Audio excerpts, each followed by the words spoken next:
அன்பானவர்களே, இயேசுவின் நாமத்தினாலே உங்களை வாழ்த்துகிறேன். 2 கொரிந்தியர் 2ஆம் அதிகாரம் 3வது வசனத்தில், அது மையினால் அல்ல, ஜீவனுள்ள தேவனுடைய ஆவியினாலும் கற்பலகைகளில் அல்ல, இருதயங்களாகிய சதையான பலகைகளிலேயும் எழுதப்பட்டிருக்கிறது.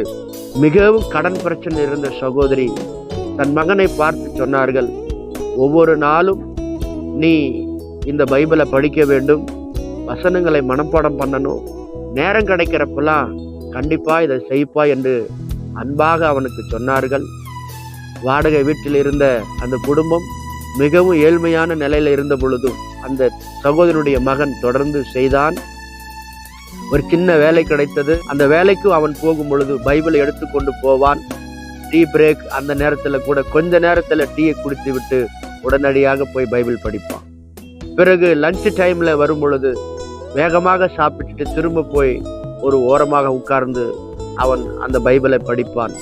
இப்படி அவன் செய்து கொண்டிருக்கிற நேரத்துல மேனேஜர் இவன் எங்கே போகிறான் என்று பார்ப்பதற்கு அந்த கம்பெனியில் இருந்த சிசிடிவி கேமராவை பார்த்து கண்டுபிடித்தார் அவன் பைபிள் படிக்கிறதை. பிறகு அவனை பார்த்து, நீ எல்லாரும் ஒன்றாக சாப்பிட்டு பேசி கொண்டிருக்கிறார்கள், நீ மட்டும் ஏன் தனியா போகிறாய் என்று அவனை பார்த்து கேட்ட பொழுது அவன் சொன்னான், என்னுடைய தாயார் எனக்கு வேதத்தை நண்பனாக மாற்றி விட்டார்கள், மற்றவர்களை காட்டிலும் நான் இந்த வேதத்தை அதிகமாக நேசிக்கிறேன், ஆகவே நான் நேரம் கிடைக்கிறப்பெல்லாம் இந்த பைபிளை நான் படிக்கிறேன் சார் என்று சொல்லி அவன் தாழ்மையோடு சொன்னான். அதற்கு உடனே அந்த மேனேஜர் என்ன சொன்னார் தெரியுமா, உன்னை வேலையை விட்டு நான் தூக்குறேன் என்று சொல்லும் பொழுது இவன், சார் நாங்க ரொம்ப கஷ்டப்படுறோம், என்னை வேலையை விட்டு தூக்காதீங்க, எங்க அம்மா சொன்னதை நான் செஞ்சிட்டு இருக்கிறேன் சார் என்று சொல்லி அவன் சொன்னான். அப்ப அவர் சிரித்து கொண்டே அவர் சொன்னார், உன்னை வேலையை விட்டு தூக்குறது உண்மைதான், ஆனா இனி இந்த வேலை உனக்கு இல்லை, என்னுடைய சொத்துக்கெல்லாம் உன்னை வாரிசாக மாற்றப் போகிறேன் என்று சொல்லி அவனை வாரிசாக எடுத்துக்கொண்டார். பிரியமானவர்களே, கர்த்தருடைய வார்த்தையை மதித்து அதற்கு முக்கியத்துவம் கொடுத்த அவனை கர்த்தர் அற்புதமாய் ஆசீர்வதித்தார். பார்த்தீர்களா? தேவனுடைய வார்த்தை விசுவாசிக்கிற உங்களுடைய வாழ்க்கையிலும் நிச்சயமாக அற்புதங்களை செய்வார்.